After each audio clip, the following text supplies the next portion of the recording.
ठीक है साहब, आज हम लोग लेक्चर 3 की शुरुआत करेंगे और आज हम लोग पढ़ेंगे फेरस मेटल के बारे में। फेरस मेटल्स के बारे में पढ़ेंगे। साहब फेरस मेटल किसको बोलेंगे? देखिए, फेरस मेटल ऐसे मेटल को बोलेंगे जिसमें मुख्य रूप से क्या पाया जाता है साहब? लोहा। फेरस मेटल में मुख्य रूप से क्या पाया जाता है? आयरन। ठीक है, उसको हम लोग बोलेंगे फेरस मेटल्स। समझ गए? बहुत ही आसान भाषा में हमने बताया कि फेरस मेटल साहब उसको बोलेंगे जिस मेटल में, जिस धातु में जो लोहा होगा वो मुख्य घटक होगा, मुख्य अंश क्या होगा? लोहा होगा। ऐसे मेटल्स को हम लोग क्या बोलेंगे? Ferrous metals. समझ में आ गया साहब? अच्छा, जब हम लोहा की बात कर रहे हैं, आयरन है ना, लोहा, तो पहले तो ये हम लोग को जानना बहुत जरूरी है कि लोहा बनता कैसे है।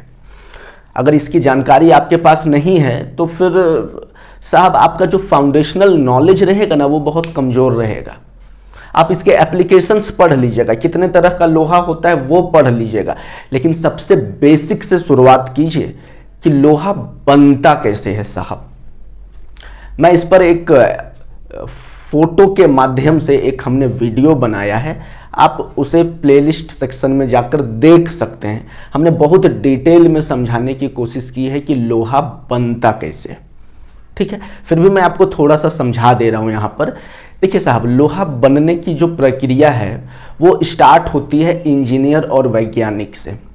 जो इंजीनियर और वैज्ञानिक हैं वो क्या करते हैं? पहले जो धरती का सतह है यानी क्रस्ट है ना, पहले वो पता लगाते हैं कि कहां पर लोहे का अंश पाया जाता है। वो अलग अलग मशीनों का, अलग अलग उपकरणों का साहब वो इस्तेमाल करते हैं और ये पता लगाने की कोशिश करते हैं कि धरती के क्रस्ट में कहां कहां लोहा का अंश पाया जाता है। वो कैसे पता लगाते हैं साहब? पहले वो जमीन में ड्रिलिंग करते हैं और ड्रिलिंग करके नमूने निकालते हैं यानी सैंपल कलेक्ट करते हैं और उस सैंपल को लैब में भेजते हैं। अगर लैब में पता चला कि यहाँ पर भरपूर मात्रा में लोहा का अंश है तो फिर उसको खदान में बदल दिया जाता है। समझ गए? जिसको आयरन ओर का खदान बोला जाता है। फिर उस आयरन ओर को हम लोग ट्रक के माध्यम से फैक्ट्री में लाते हैं और उसमें साहब हम लोग चूना पत्थर, पहले तो छोटे छोटे टुकड़े में तोड़ेंगे क्योंकि वो चट्टान के रूप में होते हैं। उसको छोटे छोटे टुकड़ों में तोड़ने के बाद उसमें चूना पत्थर और कोक मिलाते हैं ताकि वो क्या करे, जो लोहा है वो प्योर लोहा निकाल सके और उसमें जो इम्प्योरिटीज है उसको बाहर कर सके।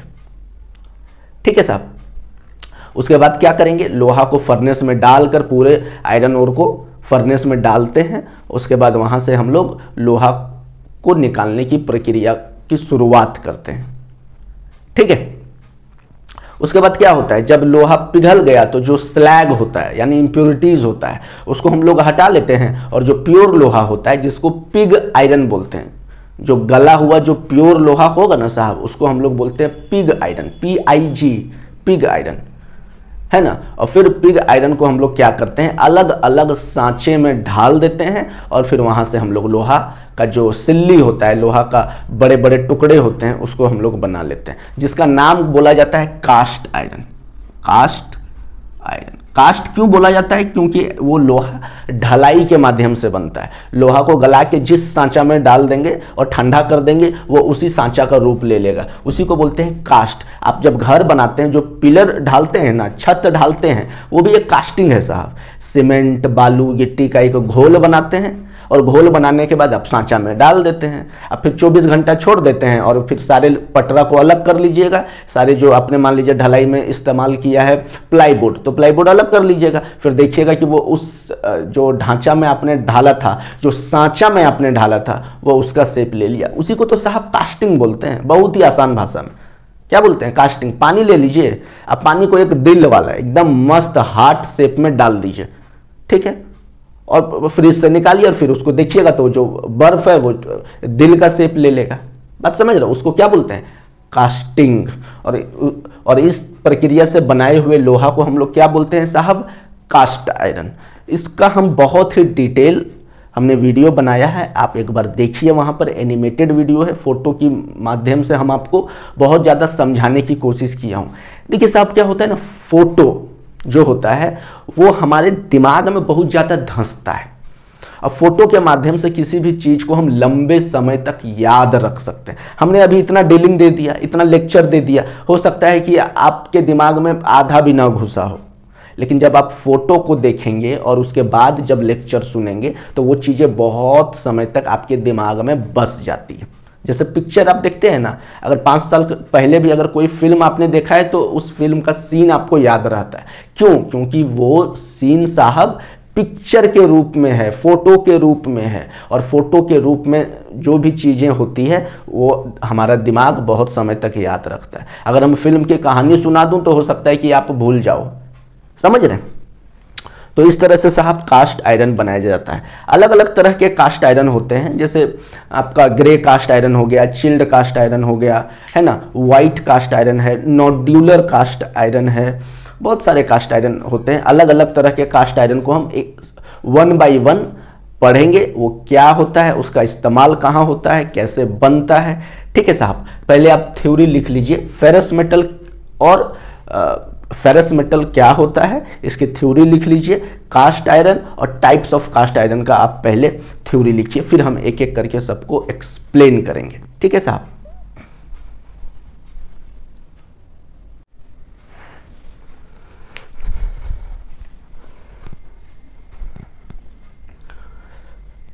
हमने थ्योरी लिख दिया है फेरस मेटल और समझा भी दिया था फेरस मेटल किसको बोलेंगे साहब, जिसमें आयरन का कंटेंट पाया जाता है, जिसमें लोहा मुख्य रूप में पाया जाता है। ऐसे धातु जिसमें लोहा मुख्य रूप में पाया जाता है उसको बोलेंगे फेरस मेटल्स। एग्जाम्पल क्या है, cast iron, wrought iron, carbon steel, alloy steel. ठीक है साहब। अच्छा, ये फेरस वर्ड आया कहाँ से? फेरस एक लेटिन वर्ड है। फेरस कहाँ से आया? फेरम से। हमने लिखा होगा फेरम से आया है, ठीक है, फेरम से। और फेरम का मतलब ही होता है आयरन।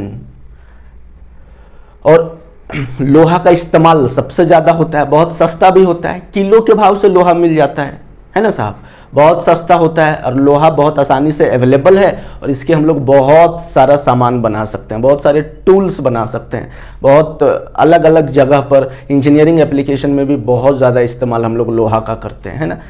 क्यों करते हैं? बहुत सस्ता है, बहुत आसानी से मिल जाता है और बहुत ताकतवर है, इसकी स्ट्रेंथ बहुत ज़्यादा है। ठीक है, तो फेरस मेटल में जो सबसे पहला नाम आता है वो कास्ट आयरन का आता है साहब। कास्ट आयरन में, कास्ट आयरन किससे बना हुआ है? लोहा और कार्बन से। इसमें कार्बन का जो परसेंटेज होता है 2 से 4%। अच्छा, कार्बन क्या होता है साहब? देखिए, कार्बन एक केमिकल एलिमेंट, समझ रहे हैं ना, रासायनिक तत्व है। कौन? कार्बन। और कार्बन हर चीज में पाया जाता है साहब, चाहे आप आकाश की बात कीजिए, हवा की बात कीजिए, तारा, चंद्रमा, सूरज, धरती, ये pen, board, mobile, copy, paper, आप इवन आपका बॉडी के अंदर भी कार्बन पाया जाता है। कार्बन के बिना आप जीवन की कल्पना भी नहीं कर सकते हैं। जो सेल है ना, कोशिकाएं भी कार्बन से बनती है। बिना कार्बन के साहब कुछ भी मुमकिन नहीं है धरती पर, समझ गए। कार्बन चट्टानों में पाया जाता है, पानी में पाया जाता है, हर जगह पर साहब कार्बन पाया जाता है। ठीक है, और कार्बन क्या है? कार्बन में एक क्वालिटी है कि ये सबसे दोस्ती कर लेता है और दोस्ती करने के बाद हजारों लाखों कंपाउंड का निर्माण कर देता है। कौन? कार्बन। समझ गए साहब। तो और कास्ट आयरन में और क्या होता है?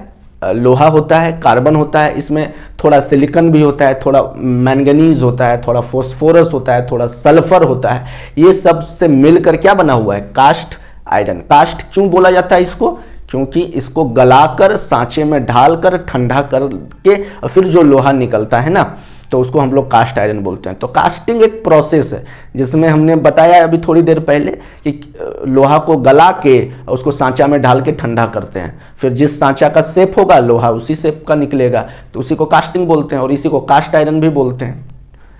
ठीक है, और कार्बन जो प्रेजेंट होता है साहब कास्ट आयरन में, वो ग्रेफाइट और सीमेंटाइट के फॉर्म में होता है। ग्रेफाइट और सीमेंटाइट क्या होता है ये हम लोग आयरन कार्बन इक्विलिब्रियम डायग्राम में हम आपको समझाएंगे जब आगे पढ़ेंगे। कितने तरह के कास्ट आयरन होते हैं? देखिए, पहला ग्रे कास्ट आयरन, दूसरा व्हाइट कास्ट आयरन, तीसरा डक्टाइल कास्ट आयरन, चौथा मेलिएबल कास्ट आयरन, पांचवा चिल्ड कास्ट आयरन और छठा एलॉय कास्ट आयरन। एक एक कास्ट आयरन को हम लोग डिटेल में पढ़ेंगे साहब, ठीक है। आयरन ओर है, आयरन ओर कहां से मिलेगा? धरती के अंदर से मिलेगा, माइनिंग एरिया से मिलेगा, है ना। तो वहां पर 4 तरह के आपको जो आयरन ओर पाए जाएंगे। एक तो आपका है हेमेटाइट, दूसरा है मैग्नेटाइट, तीसरा है लिमोनाइट और चौथा है सेडेराइट। तो मालूम होना चाहिए 4 तरह के जब आयरन ओर पाए जाते हैं अंदर में तो चारों का क्या क्या मतलब है। पहला 100% प्योर लोहा पाया जाता है, समझ गए। दूसरा है मैग्नेटाइट। मैग्नेटाइट में ऐसे आयरन ओर होंगे जिसके अंदर में चुंबकीय गुण होगा, उसको हम लोग बोलेंगे मैग्नेटाइट। अगर लिमोनाइट की बात करें तो लिमोनाइट वो होते हैं जो लोहा नमी के साथ पाया जाता है, उस लोहे में नमी होगी यानी वाटर कंटेंट होगा, मॉइस्चर होगा, उसको हम लोग क्या बोलेंगे? लिमोनाइट। और लास्ट में है साइडेराइट। साइडेराइट किसको बोलेंगे साहब? वो ऐसा लोहा होता है जो कार्बोनेट के फॉर्म में होता है। कार्बोनेट का मतलब वो ऑक्सीजन भी मिला है, इसमें आपको अलग अलग मटेरियल भी मिला हुआ होता है और इसी में क्या होता है आपका साइडेराइट भी मिला होता है, उसको हम लोग बाद में सेपरेट करते हैं, ठीक है। तो इस तरह से हम लोग कास्ट आयरन का निर्माण करते हैं। यह है कास्ट आयरन। इस थ्योरी को आप लिख लीजिए बहुत बढ़िया से, फिर हम एक एक करके एक्सप्लेन करेंगे। ये 6 के 6 कास्ट आयरन क्या होता है, इसका इस्तेमाल कहाँ होता है, इसके एप्लीकेशंस क्या है, ठीक है। इसको लिखिए पहले आप। ग्रे कास्ट आयरन का हमने थ्योरी लिख दिया है साहब। क्या है? It is a type of cast iron in which carbon is present in the form of graphite flakes. Graphite एक तरह का कार्बन का ही एक घटक है ना। फ्लेक्स का मतलब होता है छोटे छोटे टुकड़ों में मिलना कार्बन, है ना। ब्लैक कलर का साइनी अपीयरेंस होता है कार्बन का और छोटे छोटे टुकड़ों में भी पाया जाता है। फ्लेक्स का मतलब यही है। तो जब ये टूटेगा साहब, मान लीजिए ग्रे कास्ट आयरन जब ये टूटेगा ना, तो जब आप उसका टूटे हुए सरफेस को देखिएगा तो वो ग्रे कलर का दिखेगा। ग्रे कलर कैसा होता है? मान लीजिए जिस पेंसिल से लिखते हैं आप, पेंसिल का नोक का कलर देखें ना किस कलर का होता है, उसे ग्रे कलर कहा जाता है। तो जब ग्रे कास्ट आयरन टूटता है तब इसका सरफेस किस कलर का दिखता है? Grey colour. इसलिए इसका नाम क्या रखा गया है? Grey cast iron. समझ गए? ये किस चीजों से बना हुआ है साहब? इसमें कार्बन 2.5 से 4% होता है, सिलिकॉन 1 से 3% के बीच में होता है, मैंगनीज 0.5 से 1% के बीच में होता है और थोड़े थोड़े मात्रा में सल्फर और फॉस्फोरस भी पाया जाता है, ठीक है साहब। प्रॉपर्टीज, इसकी गुड कंप्रेसिव स्ट्रेंथ है, मतलब ये इतनी आसानी से दबता नहीं है। जब बहुत ज्यादा फोर्स लगाएंगे तो इतनी आसानी से ये आप दबेगा नहीं, समझ गए। It is brittle in nature, अगर बहुत ज्यादा लोड देंगे तो ये टूट सकता है। अच्छा, बिस्किट के जैसा टूटेगा, उसको बोलते हैं ब्रिटलनेस। लेकिन बिस्किट तो चलिए बहुत कमजोर है, लेकिन कास्ट आयरन बहुत ही मजबूत होता है, लेकिन बहुत ज्यादा फोर्स लगाएंगे तो ये बिस्किट के जैसा टूट सकता है, ठीक है। तीसरा पॉइंट है, it has excellent machinability because of the presence of graphite. Machinability का मतलब होता है कि ग्रे कास्ट आयरन का क्या क्षमता है साहब। मान लीजिए इसको हम घिसेंगे तो कितना स्मूथ हो सकता है ना, बहुत अच्छे से प्लेन हो सकता है। मान लीजिए इसको हम काटेंगे तो बहुत आसानी से कट सकता है। मान लीजिए इसमें हम ड्रिलिंग करेंगे, छेद करेंगे तो बहुत आसानी से हो सकता है। तो इसीलिए बोला गया कि इट हैज एक्सीलेंट मशीनेबिलिटी, ठीक है, क्योंकि ग्रेफाइट प्रेजेंस है और ग्रेफाइट क्या करता है? चिकनाहट प्रोवाइड करता है, ठीक है। It has a good thermal conductivity, बहुत आसानी से जो ये गर्म हो जाएगा। ग्रे कास्ट आयरन से बना हुआ चीज़ या ग्रे कास्ट आयरन खुद बहुत आसानी से गर्म हो जाता है। आसानी से जो हीट है वो अपने जो पूरा है आसानी से फैल सकता है। मान लीजिए लोहा का कढ़ाई है या ग्रे कास्ट आयरन का बना हुआ कोई बर्तन है, उस पर हम खाना बनाते हैं तो पूरा बर्तन गर्म हो जाता है ना, तो कितना जल्दी वो गर्म होता है, कितना जल्दी तापमान फैल जाता है, उसी का मतलब होता है थर्मल कंडक्टिविटी, ठीक है। It has a high wear resistance. High wear resistance का मतलब होता है, क्या होता है बताइए? It has a high wear resistance. जैसे चप्पल जब आप पहनते हैं तो 2 महीना 3 महीना में देखें ना घिस के पूरा पतला हो जाता है, लेकिन ग्रे कास्ट आयरन साहब जब इसका इस्तेमाल करेंगे तो ये इतना जल्दी घिस के पतला नहीं होगा, यही मतलब है कि it has high wear resistance. घिस कर पतला नहीं होता है कम समय में, ये बहुत ज़्यादा समय लेगा तब जाकर ये कहीं क्या होगा, धीरे धीरे पतला होगा। जब इस पर कोई काम, मान लीजिए स्लाइडिंग का कोई काम चल रहा है, जैसे लेथ बेड या मिलिंग का जो बेड होता है उस पर क्या होता है, घिसाई का काम होता है ना।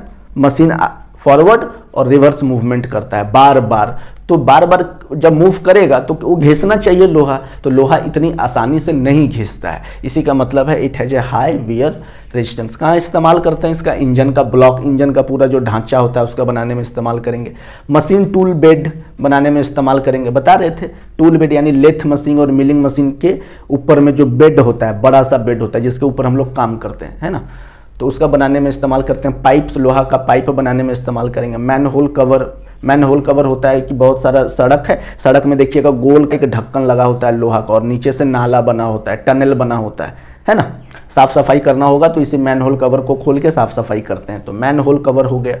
ब्रेक डिस्क या ड्रम ब्रेक में इस्तेमाल होता है, गियर बॉक्स में इस्तेमाल होता है, पंप हाउसिंग में इस्तेमाल होता है, कुकवेयर खाना बनाने में यूटेंसिल्स में इस्तेमाल होता है। जैसे रोटी बनाना है तो तवा पे रोटी बनाते हैं, तो तवा भी ग्रे कास्ट आयरन का बना हुआ हो सकता है। या ओल्ड स्टाइल पैंस, पुराने ज़माने में जो पैंस इस्तेमाल होते थे ना, आज भी होते हैं गाँव में, तो वो भी जो बना हुआ होता है वो ग्रे कास्ट आयरन का बना हुआ होता है। क्यों होता है, क्योंकि बहुत जल्दी गर्म होता है ना, थर्मल कंडक्टिविटी बहुत अच्छी है इसकी।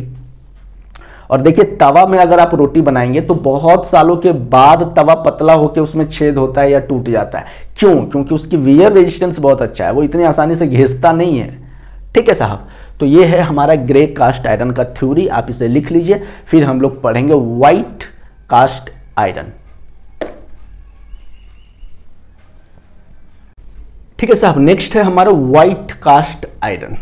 व्हाइट कास्ट आयरन क्या होता है, इसमें कार्बन जो प्रेजेंट होता है साहब वो सीमेंटाइट के फॉर्म में प्रेजेंट होता है। हमने ग्रे कास्ट आयरन में बताया था उसमें कार्बन, साहब जब हमने ग्रे कास्ट आयरन पढ़ाया था तो उसमें हमने बताया था कि जो कार्बन प्रेजेंट होता है वो ग्रेफाइट फ्लेक्स के फॉर्म में प्रेजेंट होता है, लेकिन व्हाइट कास्ट आयरन में जो कार्बन प्रेजेंट होता है साहब वो सीमेंटाइट के फॉर्म में प्रेजेंट होता है। और सीमेंटाइट बहुत ही हार्ड बना देता है किसको, व्हाइट कास्ट आयरन को। इसका मतलब है कि ये ग्रे कास्ट आयरन से बहुत ज़्यादा हार्ड होता है। ठीक है, इसकी वियर रेजिस्टेंट यानी कि ये इसको तो आप घिस नहीं पाइएगा, इतना हार्ड होता है। इस पर ग्राइंडिंग करना, इस पर ड्रिलिंग करना, है ना, बहुत ही मुश्किल है, बहुत टफ है, बहुत ज़्यादा फोर्स का इस्तेमाल चाहिए, समझ गए। तो ये जल्दी घिसेगा नहीं, पुअर मशीनेबिलिटी। ऐसा नहीं कि ये घिस के आप इसको स्मूथ बना दीजिएगा, प्लेन बना दीजिएगा, ये बहुत हार्ड होता है और इस पर घिसना बहुत ही डिफिकल्ट है, समझ गए। और ब्रिटल इन नेचर होता है, ठीक है, ब्रिटल तो होगा लेकिन ये इतनी आसानी से टूटता नहीं, बहुत मजबूत होता है, बहुत ज़्यादा फोर्स चाहिए तब ये टूटेगा। तब ये क्या होगा कि अब जस्ट बिस्किट के जैसा टूटेगा, समझ गए। कब, जब बहुत ज़्यादा फोर्स चाहिए, बहुत ज़्यादा जब लोड लगाएंगे हम लोग। इसकी कंपोजिशन क्या है साहब, ये कार्बन 3 से 4% होता है। इसमें कार्बन किस फॉर्म में होता है, ब्रैकेट में लिख लीजिएगा, सीमेंटाइट के फॉर्म में होता है। सीमेंटाइट, सीमेंटाइट क्या है, एक तरह का कंपाउंड है। फॉर्मूला क्या है, Fe3C, समझ गया। यानी आयरन है, आयरन का फॉर्मूला Fe, आयरन भी है और कार्बन भी है। और ये इसको क्या बोलते हैं, सीमेंटाइट। ये क्या काम करता है, कास्ट आयरन को बहुत हार्ड बनाता है। और इसमें अलग अलग और भी चीज़ें हम लोग मिलाते हैं, जैसे हम लोग सिलिकॉन मिला दिए, क्रोमियम मिला दिए, निकल मिला दिए, मैंगनीज मिला दिए। जब इसको मिलाएंगे तो ये क्या होगा, व्हाइट कास्ट आयरन बहुत ही ज़्यादा हार्ड हो जाएगा। कब मिलाएंगे, जब इसको हम लोग मेल्ट करते हैं ना साहब, जब इसको पूरा पानी के जैसा मेल्ट करेंगे उसी समय में हम लोग अलग अलग तरह के मेटल्स को इसमें मिलाएंगे, जिससे कि उसकी प्रॉपर्टी इन्हेंस हो जाएगी, उसका स्ट्रेंथ बढ़ जाएगा, उसकी हार्डनेस बढ़ जाएगी, समझ गए। लेकिन उसकी डक्टिलिटी कम होती है, समझ गए साहब, मैलिएबिलिटी कम होती है, क्योंकि इसका नेचर कैसा है, ब्रिटल नेचर है, ब्रिटल नेचर है। ठीक है, कहाँ इस्तेमाल करेंगे, ज़्यादातर क्रशिंग मशीन में, जहाँ गिट्टी बनाते हैं ना, बड़े बड़े पत्थर को तोड़कर छोटे छोटे पत्थर में बदलते हैं, तो वहाँ पर जो इस्तेमाल होता है ना साहब तोड़ने के लिए पत्थरों को, वो होता है व्हाइट कास्ट आयरन, है ना। ग्राइंडिंग मशीन में भी इस्तेमाल करते हैं, एकदम तोड़कर छोटा छोटा गिट्टी में बदल देते हैं बड़े बड़े पत्थर को, ठीक है, वहां पर हम लोग इस्तेमाल करेंगे व्हाइट कास्ट आयरन का साहब। माइनिंग में मान लो खुदाई करना है, अच्छा बोरिंग जब होता है, बोरिंग होता है ना, बोरिंग, तो देखिएगा बोरिंग में जो पहला वाला जो मशीन होता है जो मिट्टी को ड्रिल करके गड्ढा करता है, पत्थर में भी देखिए ड्रिलिंग कर देगा, क्योंकि लोहा बहुत हार्ड है। कौन सा लोहा है? वो व्हाइट कास्ट आयरन है साहब, ठीक है। मिनरल प्रोसेसिंग, खुदाई करके मान लीजिए हमको मिनरल खनिज निकालना है जमीन के अंदर से, तो जो खुदाई करेंगे तो मशीन बहुत हार्ड होना चाहिए ना, तो उसके लिए हम लोग व्हाइट कास्ट आयरन का इस्तेमाल करते हैं। कंस्ट्रक्शन में भी मान लीजिए जो बुलडोजर होता है, बुलडोजर में देखें ना मिट्टी कोड़ने वाला साहब, उसमें दांत होता है, तित मोटे मोटे बड़े बड़े दांत लगे होते हैं, वो दांत बहुत हार्ड होता है। वो किस चीज का बना होता है साहब? व्हाइट कास्ट आयरन का बना होता है, ठीक है। एक्सकावेटर बकेट्स, जो बकेट होता है जो ऐसे निकालता है मिट्टी, बकेट भी बहुत हार्ड होता है, जो व्हाइट कास्ट आयरन का बना हुआ होता है। ये सारे एप्लीकेशंस है, इसको आप लिख लीजिए, फिर हम लोग आगे पढ़ेंगे। नेक्स्ट, डक्टाइल और मेलिएबल कास्ट आयरन क्या होता है। हम लोग पढ़ेंगे डक्टाइल कास्ट आयरन, इसको लिखिए। हमने साहब फर्स्ट ग्रे कास्ट आयरन पढ़ा, व्हाइट कास्ट आयरन पढ़ा, तीसरा है डक्टाइल कास्ट आयरन। अच्छा, नाम से ही पता होगा कि ये जो आयरन होगा ये डक्टाइल होगा, है ना, यानी कि ब्रिटलनेस कम होगा, टूटने की जो इसकी क्षमता होगी वो कम होगी, है ना। तो डक्टाइल कास्ट आयरन को नॉड्यूलर कास्ट आयरन और स्फेरॉइडल कास्ट आयरन भी बोला जाता है साहब। क्यों बोला जाता है? क्योंकि इसमें जो ग्रेफाइट पाए जाते हैं, इससे पहले फ्लेक्स के रूप में पाए जाते थे, लेकिन यहां पर साहब जो ग्रेफाइट पाए जाते हैं वो स्फेयर के शेप के होते हैं, गोलाकार शेप के होते हैं, जिसके कारण क्या होता है कि इलास्टिसिटी बढ़ती है, डक्टिलिटी बढ़ती है, टफनेस बढ़ता है और भी मजबूत होता है कास्ट आयरन। समझ गए? इसको कैसे मजबूत किया जाता है साहब? जब ये मोल्टेन फॉर्म में होता है कास्ट आयरन, यानी कि पिघला हुआ कास्ट आयरन, तब उसमें हम लोग मैग्नीशियम और सीरियम मिलाते हैं, और जब ये दोनों को हम लोग मिलाते हैं तो क्या हो जाता है? पूरा कास्ट आयरन साहब डक्टाइल हो जाता है। समझ गए? इसकी प्रॉपर्टी इनहैंस हो जाती है। देखिए हमने लिखा है, पढ़ दे रहा हूं कि इसको हम लोग नॉड्यूलर और स्फेरॉइडल कास्ट आयरन भी बोलते हैं। इसको कैसे बनाया जाता है? By adding small amount of magnesium और सीरियम टू मोल्टेन आयरन, मतलब पिघला हुआ आयरन में, ठीक है। इससे क्या होता है? जो ग्रेफाइट स्ट्रक्चर जो फ्लेक्स के फॉर्म में पाया जाता था साहब, वो क्या होता है? इसमें क्या होता है? स्फेरिकल नोड्यूल्स में वो कन्वर्ट हो जाता है। इसमें जो आपका जो ग्रेफाइट पाया जाता है, जो पहले फ्लेक्स के रूप में पाया जाता था, जैसा कि हमने बताया कि इसमें आपको नोडुलर या स्फेरॉइडल गोलाकार आकार में पाया जाता है। समझ गए साहब? जिससे क्या होता है? मटेरियल की फ्लेक्सिबिलिटी बढ़ जाती है, आपकी डक्टिलिटी बढ़ जाएगी, स्ट्रेंथ बढ़ जाएगा, टफनेस बढ़ जाएगा, और क्या होगा कि इसका जब रिपीटेड लोड देंगे तो ये टूटेगा नहीं आसानी से। उस लोड को, ये सहन शक्ति जो होती है वो डक्टाइल कास्ट आयरन में बढ़ जाती है। अगर आप उस पर लोड डालेंगे वो उसको बर्दाश्त करने की क्षमता रखेगा एक लिमिट तक, ठीक है। प्रॉपर्टीज क्या है? डेफिनेटली अगर ये डक्टाइल है तो इसकी ब्रिटलनेस कम होगी, टूटने की जो क्षमता है वो कम होगी, मोर ड्यूरेबल, ज्यादा समय तक चलेगा, इसमें जंग भी साहब जल्दी नहीं लगता है, ठीक है। इसका सुपीरियर टेंसाइल स्ट्रेंथ होता है, ठीक है। और अगर इस पे फोर्स लगेगी तो ये इलोंगेट तो होगा, लंबा तो होगा, लेकिन ये टूटेगा नहीं और फिर से वो अपने ओरिजिनल पोजीशन पर भी आ जाता है। यानी डिफॉर्म होने के बाद डिफॉर्म होगा। क्यों डिफॉर्म होगा? क्योंकि इसके अंदर डक्टिलिटी प्रॉपर्टी है, और डिफॉर्म होने के बाद क्या होता है? लोड हटने पर फिर से ये अपने ओरिजिनल पोजीशन को रीगेन करने लगता है, ठीक है। बहुत सारे एप्लीकेशन है इसके। ऑटोमोटिव पार्ट्स में हम लोग इंजन पार्ट्स बनाते हैं, सस्पेंशन सिस्टम बनाते हैं, क्रैंक शाफ्ट बनाते हैं, गियर्स बनाते हैं, वाल्व बनाते हैं। ये सब क्या होता है? इसी सब्जेक्ट में हम लोग आगे पढ़ेंगे डिटेल में, ठीक है सर। पाइपलाइन बनाते हैं, पानी का पाइप अगर बिछाना है तो हम लोग डक्टाइल कास्ट आयरन का इस्तेमाल करते हैं, ठीक है। क्या होता है? जैसे वाटर और सीवेज सिस्टम में इसका इस्तेमाल करते हैं क्योंकि इसमें जंग प्रतिरोधक क्षमता होता है। हैवी मशीन में इस्तेमाल करेंगे और कंस्ट्रक्शन लाइन में भी इस्तेमाल करते हैं डक्टाइल कास्ट आयरन को, ठीक है। नेक्स्ट हम लोग पढ़ेंगे मैलिएबल कास्ट आयरन। इसको लिखिए। ए साहब, अगर कोई डाउट हो तो आप कमेंट सेक्शन में पूछ सकते हैं, कोई दिक्कत वाली बात नहीं है, ठीक है।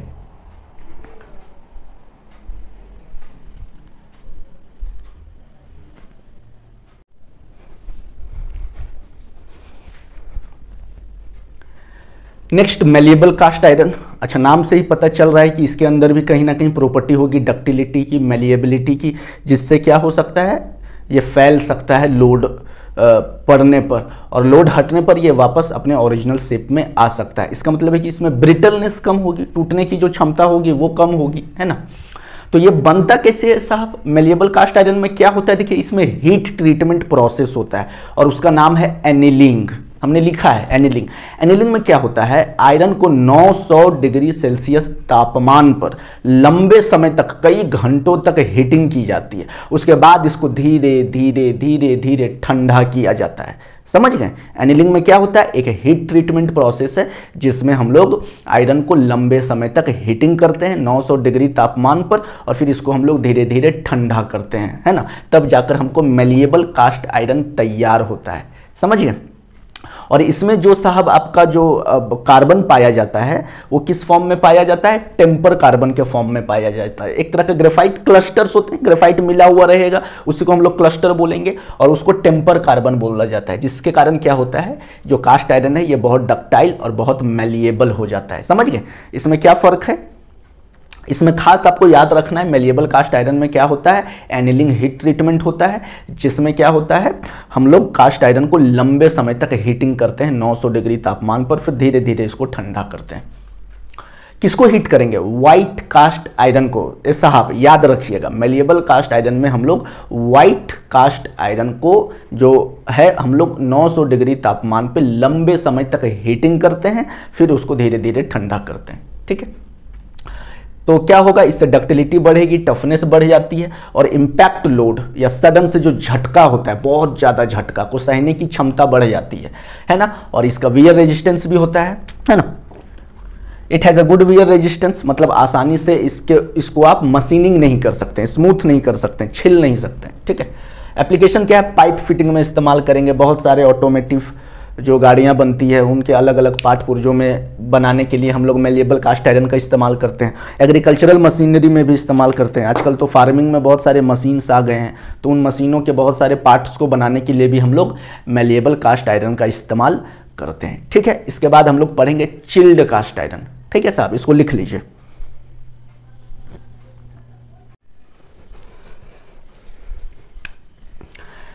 नेक्स्ट है साहब चिल्ड कास्ट आयरन। अच्छा, चिल्ड का मतलब क्या होता है, आपने सुना होगा कि बहुत चिल्ड है, क्या, पानी का बोतल, है ना। चिल्ड का मतलब होता है ठंडा करना। तो चिल्ड कास्ट आयरन में क्या होता है साहब, जब हम लोग कास्ट आयरन बना रहे होते हैं तो जो ऊपरी का सरफेस है उसको अचानक से ठंडा कर दिया जाता है, और जब हम ऊपर का सतह को अचानक से ठंडा कर देंगे तो वो तो हार्ड हो जाएगा, लेकिन अंदर में अभी भी जो होता है वो नर्म होता है। कौन सा, कास्ट आयरन। तो अंदर में जो नर्म हो गया वो कास्ट आयरन कौन सा होगा साहब, वो ग्रे कास्ट आयरन होता है। और ऊपरी सतह को बहुत जल्दी ठंडा कर देते हैं तो जिसमें ग्रेफाइट बनने का मौका नहीं मिलेगा, तो वहां पर क्या फॉर्मेशन हो जाता है, सीमेंटाइट। और जब सीमेंटाइट फॉर्मेशन हो जाता है तो सीमेंटाइट तो पढ़ा चुके हैं कि साहब वो बहुत हार्ड होता है, तो वो अपर सरफेस को, आउटर सरफेस को बहुत हार्ड बना देता है, और लेकिन इनर सरफेस बहुत सॉफ्ट होता है। समझ गए। चिल्ड कास्ट आयरन क्या होता है, कास्ट आयरन के ऊपरी सतह को तुरंत से ठंडा कर देना, अचानक ठंडा कर देना, और अंदर सतह तुरंत से ठंडा नहीं हो पाता है तो वो हल्का सॉफ्ट होता है। तो इसका इस्तेमाल ज़्यादातर हम लोग करते हैं रेलवे का चक्का बनाने में। ट्रेन का चक्का जो बनाते हैं ना साहब, तो वो ऊपरी जो सतह होता है वो चिल्ड कास्ट आयरन से बना हुआ होता है, इसी प्रोसेस से बना हुआ होता है। वो बहुत हार्ड होता है क्योंकि ट्रेन को तो लगातार चलनी है पटरी पर, तो जिसके कारण क्या होगा, उसके अंदर वियर रेजिस्टेंट भी आ जाता है, क्योंकि ऊपरी सतह हार्ड होने के कारण वो आसानी से घिसती नहीं है ना। तो उसका जो वियर रेजिस्टेंट है वो बहुत अच्छा होता है, बहुत ज़्यादा होता है। समझ रहे। ब्रेक में भी इस्तेमाल करते हैं, ट्रेन का जो ब्रेक है वहां भी इस्तेमाल करते हैं। बार बार अगर हम लोग ब्रेक लगाएंगे तो साहब कितना जल्दी घिस जाएगा लोहा। तो हम लोग चिल्ड कास्ट आयरन से जब बनाते हैं तो ऊपरी सतह बहुत हार्ड होने के कारण जल्दी घिसता नहीं है। समझ गए ना। तो चिल्ड कास्ट आयरन क्या है साहब, ये special type of cast iron होता है जिसका ऊपरी सरफेस बहुत हार्ड होगा और अंदर में सॉफ्टर कोर होता है। ठीक है। चिल्ड कास्ट आयरन में क्या होता है, सरफेस लेयर को हम लोग रैपिड कूलिंग करते हैं, उसी को चिल्ड बोला जाता है। ठीक है। जब हम कास्टिंग कर रहे होते हैं तो इसमें वियर रेजिस्टेंट यानी कि वो आसानी से घिसेगा नहीं, और white iron layer on the outside. तो व्हाइट हमने पढ़ा है, तो व्हाइट किसके कारण होता है, सीमेंटाइट के प्रेजेंट के कारण होता है। जब सीमेंटाइट होगा तो क्या होगा, वो व्हाइट होगा, व्हाइट इन द कलर। तो व्हाइट आयरन, जब भी व्हाइट आयरन का नाम सुनिएगा समझ जाइएगा वो बहुत हार्ड होगा। ठीक है। तो वो लेयर हो जाता है ऊपरी सरफेस पे, और इंटीरियर तो सॉफ्टर ही रहेगा, मोर डक्टाइल होगा, और इंटीरियर जो होता है वो ग्रे कास्ट आयरन होता है, और ऊपरी सरफेस साहब क्या होता है, वो होता है व्हाइट कास्ट आयरन। ठीक है, इसमें थोड़ा मैंगनीज भी मिलाते हैं ताकि हम लोग सरफेस हार्डनेस को बढ़ा सकें थोड़ा सा, है ना। प्रॉपर्टीज क्या है, it has a harder outer surface, tough interior. क्यों होता है, क्योंकि वो शॉक को एब्जॉर्व कर, टफ इन द सेंस कि वो टफनेस पढ़ाए थे ना साहब, तो क्या होता है कि इसमें शॉक एब्जॉर्प्शन, यानी कि जो झटका लगेगा उसको ये आसानी से एब्जॉर्व करेगा। कौन, इंटीरियर कोर, ठीक है, अंदर का जो कोर होता है, क्योंकि वो सॉफ्ट होगा। हाई कंप्रेसिव स्ट्रेंथ, आसानी से ये दबेगा नहीं साहब, क्योंकि ऊपरी सतह जब हार्ड होगा तो आसानी से दबेगा क्या। एक एकदम बेसिक एग्जांपल हम आपको बताते हैं, चलिए। एक बिस्किट आता है ना, बिस्किट आता है जिसके अंदर में चॉकलेट भरा हुआ होता है, तो बिस्किट क्या है, ऊपर से हार्ड है लेकिन अंदर से नर्म है, क्योंकि चॉकलेट है कि नहीं। आप नारियल देखिए, नारियल क्या है, ऊपर से हार्ड है अंदर में सॉफ्ट है ना। लेकिन ये सारे एग्जाम्पल इससे रिलेट नहीं होता है, बस आपको हम समझाने के लिए बता रहे हैं, ठीक है। Brittle on the outer layer, क्योंकि आउटर सरफेस बहुत हार्ड होता है तो वो ब्रिटल इन नेचर होता है, उस टूटने की जो क्षमता होती है वो थोड़ा ज़्यादा होती है। कहाँ इस्तेमाल करेंगे, रेलवे का चक्का में इस्तेमाल करेंगे, क्रशर जॉ में इस्तेमाल, क्योंकि हार्ड है तो क्रशर का जो जॉ होता है ना, जिससे हम लोग पत्थर को तोड़ते हैं, वहाँ पे इस्तेमाल करते हैं। ग्राइंडिंग सरफेस, किसी भी चीज़ को ग्राइंड करने के लिए क्या होता है, ग्राइंडिंग हम लोग मशीन का इस्तेमाल करते हैं। तो ग्राइंडिंग मशीन में क्या होता है, जो सरफेस होता है ऊपर का बहुत हार्ड होता है, वहाँ इस्तेमाल करते हैं। रेल ब्रेक ब्लॉक, ब्रेक में इस्तेमाल होता है, गियर बनाने में इस्तेमाल होता है, पिनियन में इस्तेमाल होता है, ठीक है साहब।